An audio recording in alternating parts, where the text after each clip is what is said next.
Hello there. I'd like to start by welcoming our new Year 7 students and parents to our virtual transition presentation. My name is Matthew Caldwell. I'm one of the assistant head teachers here and I oversee the pastoral support and behaviour in the school. I'll be presenting with my colleague, Mr. Joe Goldberg, who you will be familiar with as he has been acting as transition coordinator, and so a lot of the correspondence will have come from himself, and he's also the achievement coordinator for Franklin House. Now, it's frustrating that we're not able to run our transitional events as we normally would, but the purpose of this presentation is threefold. So first of all, we'd like to ensure that both the students, so your son and daughters, and parents know what to expect come September. We'd also like to provide some reassurance in terms of answering any questions that you may have and hopefully reassuring students. And ultimately, we want students and daughters to have the very best start in September. In terms of what we're going to cover in this presentation, you can see the items on the screen. We're going to talk a little bit about what's going on with summer school. We're going to talk a little bit about the partnership that we're about to enter into. I will discuss briefly the school curriculum and touch upon the one-to-one iPad scheme. We'll also talk about a change in the school day and some of the extracurricular opportunities that are afforded to the students at Bohunt. I'll talk through some uniform expectations. And then Mr. Goldberg will talk a little bit about what to expect on the first day and first week, travel plans, how we like students to arrive to and from school safely, and then finish by talking you through our Click and Collect event that we hope to run next week. I'm now going to hand over to Mr. Goldberg, who's going to talk to you about summer school and the structuring of the Year 7 tutor groups. Okay, thank you, Mr. Caldwell. Hello, as I was introduced before, I am Mr. Goldberg. I know lots of you have already seen me on some of the other videos already. So, first thing I'm going to talk about is summer school.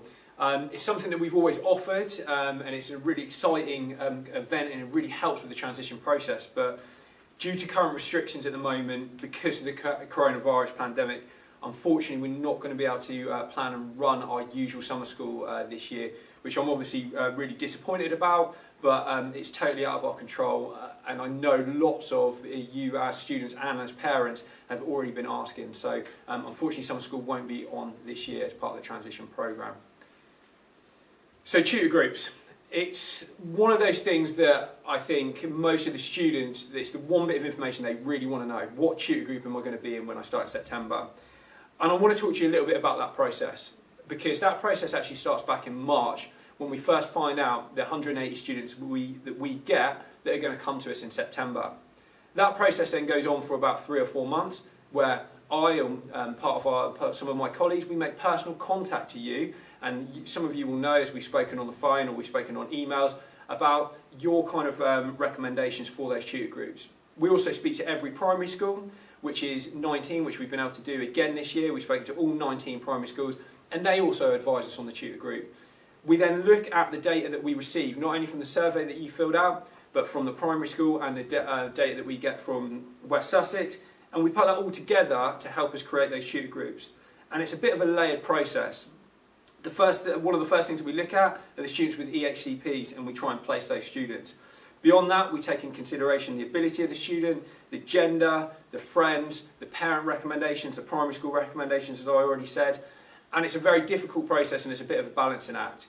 What we do guarantee, though, is that you will have, your son or your daughter will have one friendly face, or maybe two, in their tutor group at least.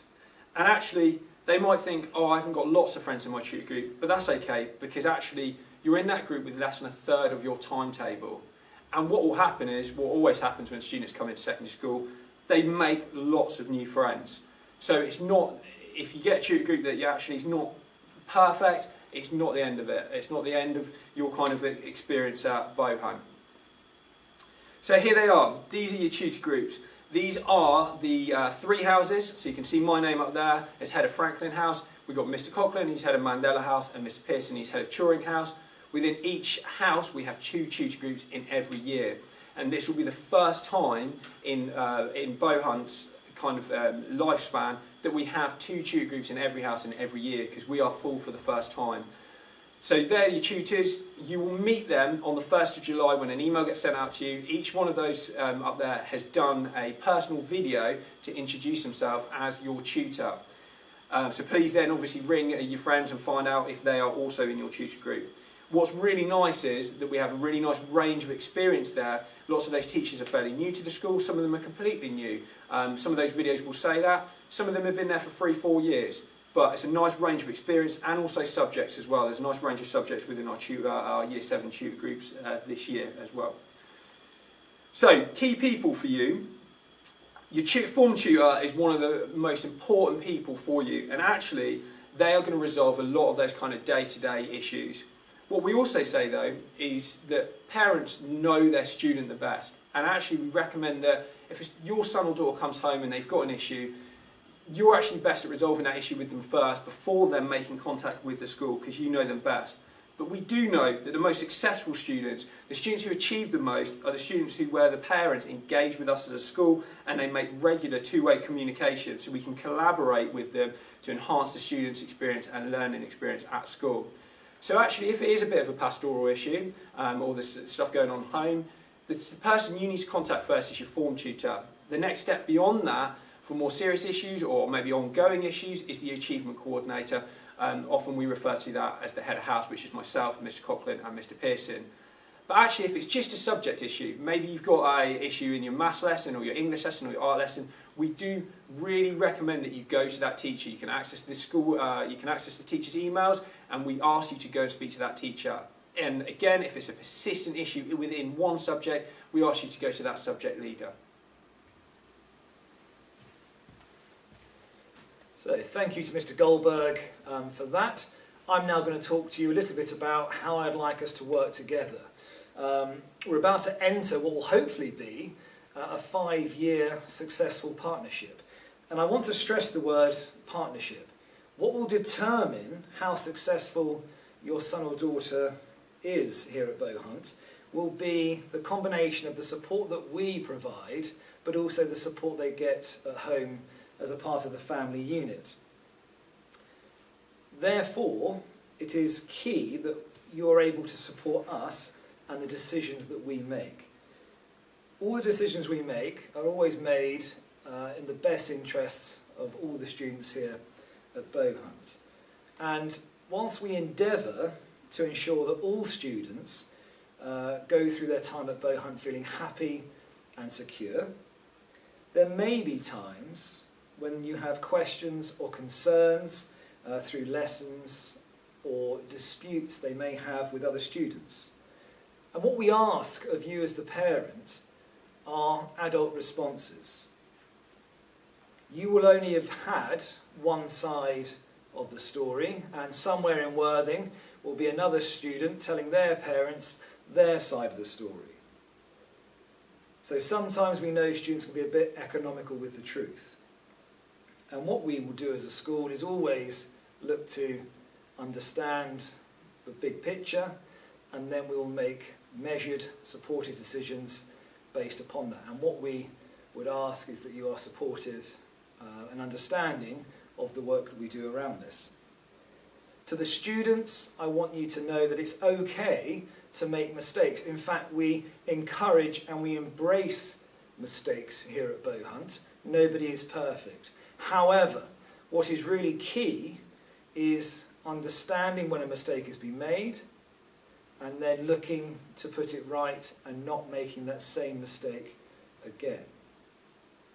If, as a parent, you feel there is a problem, then please get in touch. We much rather parents get in touch sooner rather than later, so we can nip little things in the bud so they don't become big problems later on. In the first instance, it will probably be the form tutor or class teacher, but we can then escalate things from there. In terms of providing support for your child, I've just mentioned that there are different layers of support available, and in the first instance you would go to the form tutor or the class teacher, for that's the person who sees the student most and therefore should be able to help in most cases. However, there are other avenues of support available. We have a highly skilled pastoral team available every day to support students if they have any needs. We have a buddy system. We have a safe space where students can go at break and lunch, and that's run by older students to make sure people can go and have a bit of peace and quiet. So there really is lots of different places and people the students can go and see if they need a bit of extra support. I'm very proud of the culture here at Bohunt, and the students really do embrace our motto, enjoy, respect, achieve. It's a calm environment, and the majority of our concerns that occur between students actually are events that take place outside of school, and very often online via various social media platforms, in particular Snapchat, TikTok and Instagram. And as a school, we would always look to support the students if they have issues online, and where we can, we'll bring those students together and look to restore relationships and move on from that situation. But there are some things that we would like you to do and conversations that we would like you to have with your young person at home. And it's encouraging them to be a good digital citizen. We often say to the students, don't say anything online that you wouldn't say to that person's face. And just having an understanding as a parent of how Snapchat, Instagram, TikTok works, and discussing the pitfalls and dangers with your young person goes a long way to helping them make better, more informed discussions. Also, a big part of the support for any child at school is that two-way communication. And so again, please, if you have any information that you feel is relevant to your son or daughter, please feel free to contact, again, the form tutor or the achievement coordinator in confidence. Understanding what your child's going through will help us support and manage them in school and get the most out of them. What I'm going to move on to now is just to talk a little bit about uniform. And what I'd like all students and parents to do is just take a bit of time to pay attention, go to the school website and have a look at our uniform and uniform policy. And there's just a few things that I've picked out. In terms of the blazer, that's worn anytime the student's moving around the school site, including break and lunchtime. But with the permission of a teacher, they may remove it in a lesson if they are getting too hot. If it's a choice between wearing the jumper and a blazer, the blazer must be worn first and the jumper second. In terms of shoes, the shoe must be a black leather shoe and it must be unbranded. Now on the website, on the slides next to me, are examples of shoes that we deem acceptable and those that aren't. And we'd ask that parents have those conversations with students and make sure they select an appropriate pair of shoes. A pair of trainers with a Nike or a Puma or an Adidas emblem down the side is not what we consider to be a smart school shoe, and we would ask that students don't wear those during the school day. In terms of hair length, we do ask that hair is a minimum of a grade 2. And in terms of piercings, we ask that it's one piercing per ear with a discrete set of studs. That's partly due to health and safety. We don't want hooped earrings that can accidentally get hooked onto and obviously tear through and damage ears. In terms of additional piercings like nose and tongue piercings, just be very clear, no tongue or nose piercing is allowed at any time during the school, and students are not allowed to wear clear retainers. And students will not be part of mainstream lessons if they come in with a nose piercing or a tongue piercing, even if it's got a retainer in. That's just not acceptable. If you have concerns over the cost of the uniform, please feel free to contact the office in confidence, and we can discuss how we support families with the purchasing of school uniform. Any concerns, any questions, please contact info@bohuntworthing.com. But as I said at the beginning of this, all of our information about uniform is on the website. It is very clear, but if you have any questions, please get in touch. So, moving on to the school curriculum, just wanted to give you a little overview and just talk through again some common questions that sort of come out of this time. We do offer a very broad curriculum at Bohunt, and all of those subjects are delivered by specialist teachers. We're very fortunate that we have a very skilled set of teachers to work with the students. To help us put in the right level of academic support, we use a range of data to help us structure the classes. Now, in the first instance, sadly we won't have SATs results this year, but we will have teacher assessment scores for all of the students, and that will help us shape some of the classes. Once the students are settled in, and I must stress that we are going to let the students settled in, some subjects will do their own benchmark testing, and we will also run cognitive ability testing, CATS, tests, to give us a benchmark to measure progress from. Again, there's nothing that we expect students to do in preparation for this. It just allows us to kind of get a start point, if you will, and then we can measure our progress against that. In terms of classing and setting, some classes will just be completely mixed ability, some will be mixed ability with other form groups, or some will just be mixed ability within the form.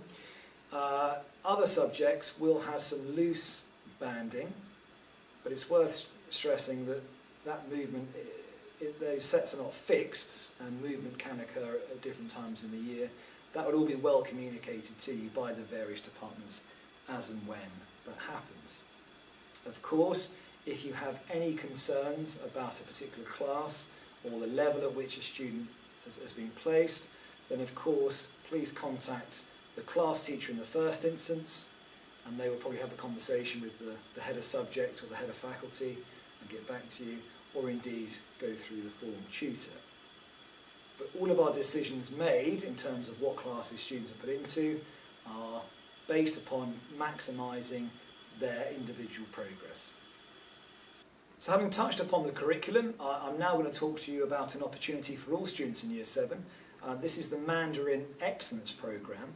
It's a part of a national initiative to get more students speaking Mandarin, and that we know that China being a large economic powerhouse, that Mandarin skills will be desirable as students progress into the workforce in later life.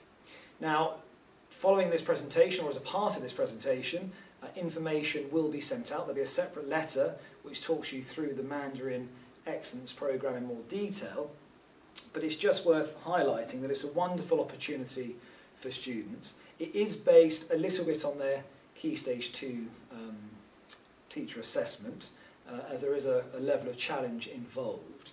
And rather than doing just 2 lessons of Mandarin over a fortnight, students will have 4. Now, 2 of those lessons remain in their normal timetable, but the two additional lessons will take place outside of the normal school day. So that means the students may be asked to come in early to receive their Mandarin lesson, or indeed stay after school for that Mandarin lesson. Alongside getting more time in the classroom, there are lots of cultural experiences the students are exposed to, included a partially funded trip to China, where the students get to stay on a university campus for 2 weeks, really honing their Mandarin skills. And what we find is at the end of Key Stage 3, about 26 out of the 30 students that were studying Mandarin continued on to do it at GCSE. So it really is an excellent opportunity for students. Now, unfortunately, due to capacity, we're only able to offer it to 1 class of 30 students. However, we do form a waiting list, and if students, having given it a go, decide it's not for them, there is the option to try and bring more people on board. But if you'd like more information, please refer to the letter that's sent out as a part of this presentation, and please get any letters of expression back, complete the form and get it back by the 8th of July, so that's next Wednesday. So moving on, going to talk a little bit about the iPad one-to-one scheme. Now, usually there's a number of slides that we would talk through, but I'm actually aware that Mr. Jones has sent home a number of presentations to you to view, but I'm just going to touch upon some of the key points that he raised. The use of iPads in school underpins our pillars of learning, which is engagement, independence, challenge and feedback, allowing us not only to deliver content in new and innovative ways, but also we can use the iPads to give bespoke feedback and bespoke feedback tasks to individual students. It really is a fantastic tool, and actually it proved its worth, if you like, during this pandemic. As a school, as a community, we were able very quickly to transition to remote learning. All the students had their device.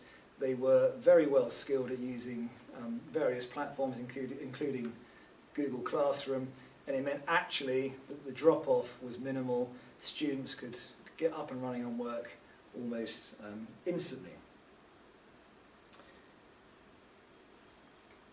In terms of going back, if you missed it or you want to revisit Mr. Jones's presentation, please pause the presentation now and you can click on the link or scan the QR code, and it just talks through the ordering process for the one-to-one scheme.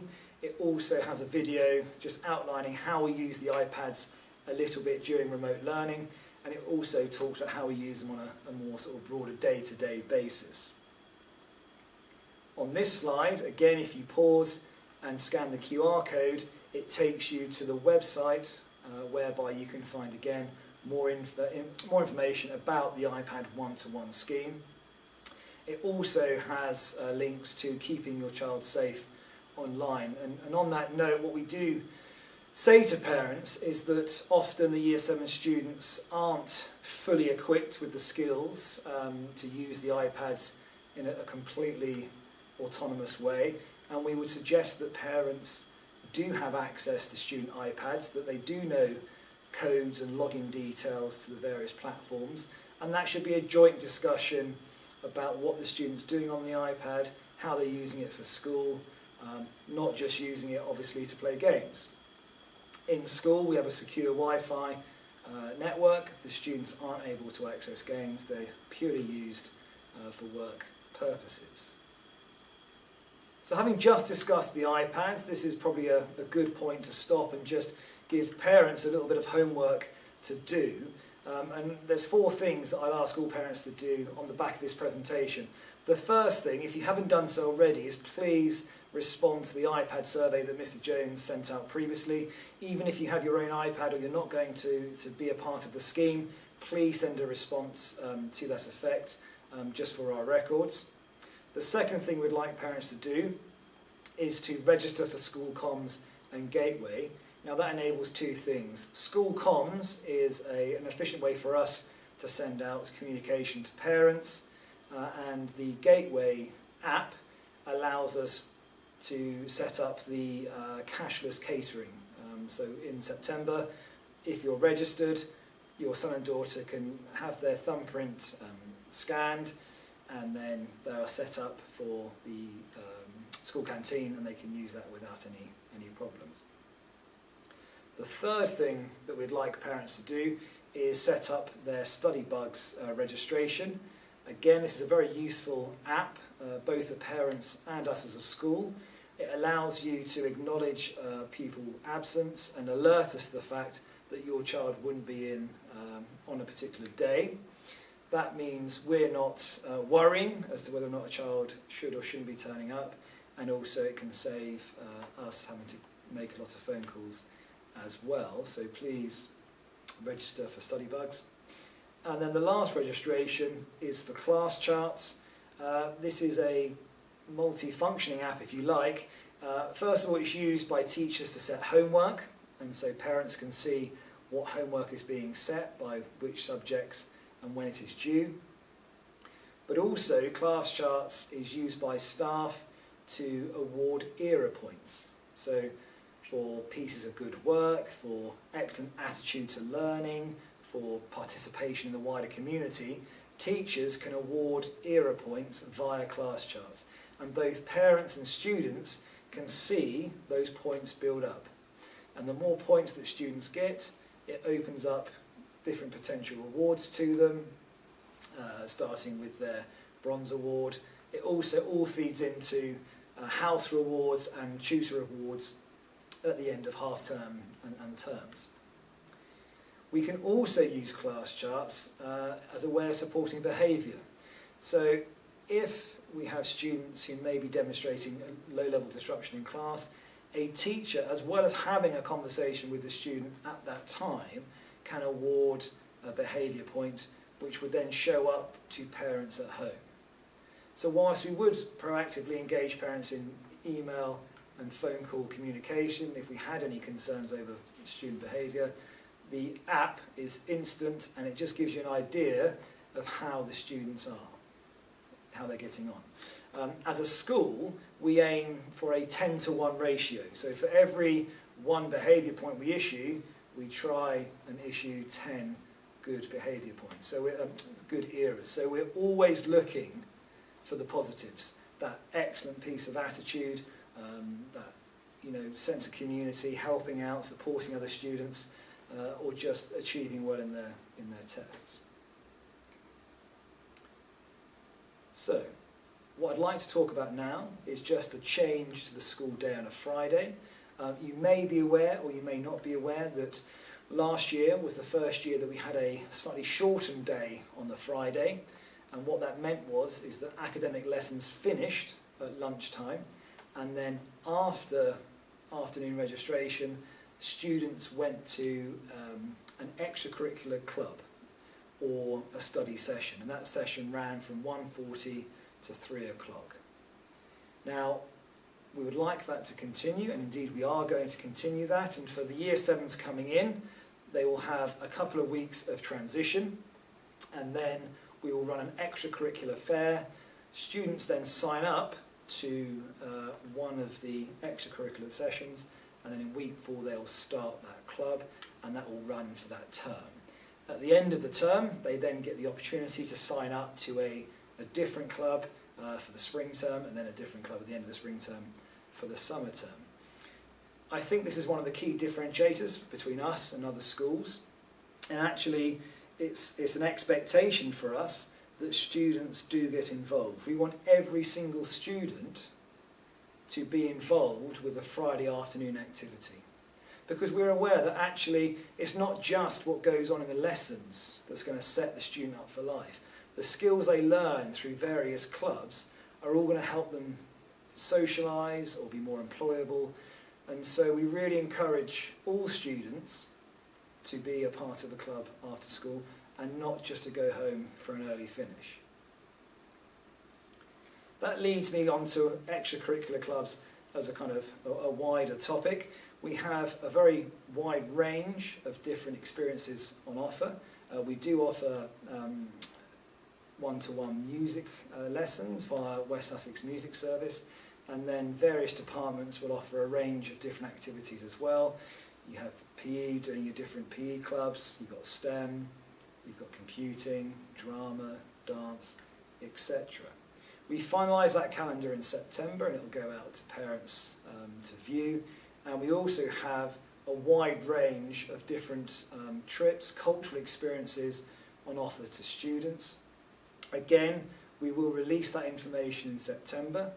We're just understanding how things have changed as a result of the coronavirus pandemic, but typical trips that have run previously, we have a Normandy residential for Year 7, we have trips to Morocco, we have trips to Sorrento in Italy, a ski trip, the China trip, and so on, and a Berlin trip as well. So there's lots of different things for students to get involved with.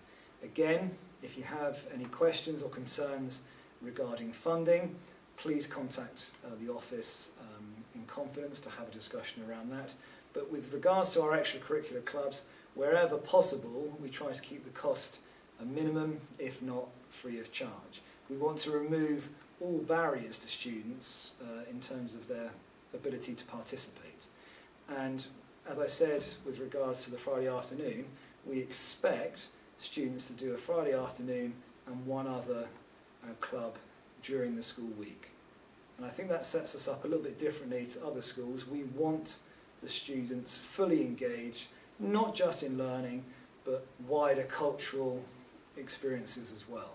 And extracurricular clubs, certainly for me, some of the best part of being at school is doing those clubs, socialising with your friends, trying new things, or just indulging in what you're passionate about. So again, we strongly recommend that all students get themselves involved. And as they progress through school, we have other opportunities. For instance, the Duke of Edinburgh, we're aiming to get all students through the Duke of Edinburgh Bronze Award. I'm now going to hand over to Mr. Goldberg, who's going to talk you through what the first day and week are going to look like for the Year 7 students, and then he's also going to talk you through how the Click and Collect event is going to work next week. I look forward to seeing some of you at that event, and I look forward to seeing all students in September. But for now, have a lovely summer. I'm going to hand back over to Mr. Goldberg. Okay, thank you, Mr. Caldwell. So, the first day and the first week. In current circumstances, we don't 100% know what we're going to be allowed to do, or the current guidance hasn't been set for that first day or first week. But what we do know is that there will be a staggered start, as there always is. This might be a slightly extended staggered start compared to normal, but there will be that extra time for that transition process to go through into secondary school. Now, during those first couple of days where there is a bit of a staggered start, which might be that the Year 7s return on their own, or it might be with one other tutor group, there'll be some extra familiarisation time. There'll be some extended time with tutor, where they'll do a tour around the school, just to go and see the building if they haven't done so already, and to fulfil those other roles that Mr. Caldwell talked about, doing those school comms, getting the cashless catering set up, and also an induction pack sent home that need to be signed by parents. There'll also be in the first week, if we are allowed to, there'll be a chance for parents to come in and visit the school, which usually happens, and it's a nice opportunity for the new Year 7s to show their parents around where they've been for their classes in the first week. What's really important though is that you know who to contact, whether there's been an absence or an illness, or whether there's something you need to communicate to us. You get those contacts in early, and like I said, you know who to contact and the right person to contact, whether it be the tutor, the subject teacher, the head of subject, the head of house, or whoever it might be. The other thing is to appreciate is that actually the students are changing. They're moving up to secondary school, and with that they're going to be changing in themselves physically, and actually new routines need to be set, and you've got to appreciate that actually hormones, there's going to be growing hormones that are going to be changing with these students, and they're going to change in themselves. They're not going to be the same students that left that primary school, and actually that can happen quite quickly. And we just ask that parents recognise that change in their students, that they might not always be the same person as they once were at primary school. The other thing is to consider is the travel plans.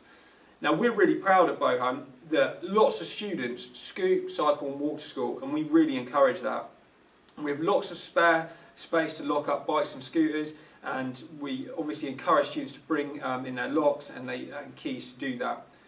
We do ask parents though to ensure that students have their helmet on, and we will challenge students who don't have their helmet on, and we reserve the right to confiscate any bikes or scooters off students, and that's just to purely safeguard those students. We also open the school gates in the morning for drop-off if you wish to drop your students off at school in the morning, but in the afternoon we ask for you to collect them at the various points given on the PowerPoint. This is to stop a build-up of traffic at the end of the day. In the morning, students come in at different times, and we appreciate that a drop-off happens very quickly, whereas a pick-up, a student might be delayed from class, so it can cause some problems. So finally, I just want to talk a little bit more about the Click and Collect event. Now, on the 1st of July, we've sent out an email to you, a personal email with a video from your tutor introducing who your tutor is and what house you're going to be in. Following that, there will be a link on this email with an invite to 22 slots of time where you can come in and you can meet a member of SLT, one of the heads of houses and a member and somebody from the office, and you'll be able to pick up a pack of goodies and activities and information to take away with you. Now, everyone is welcome, and it'd be lovely meeting lots of you in person, and it's a great opportunity to do some face-to-face contact. But if you can't make it, or you've got other plans, and you've maybe got siblings already through the school, and you don't have to attend, that's absolutely fine. We're not asking that it's an essential thing that you have to go to, but it would be a lovely opportunity to meet lots of you in person. So I look forward to maybe seeing lots of you on the Click and Collect event. If not, we really look forward to meeting you all in September when we return back from summer. Have a lovely summer, and thank you for watching the transition video.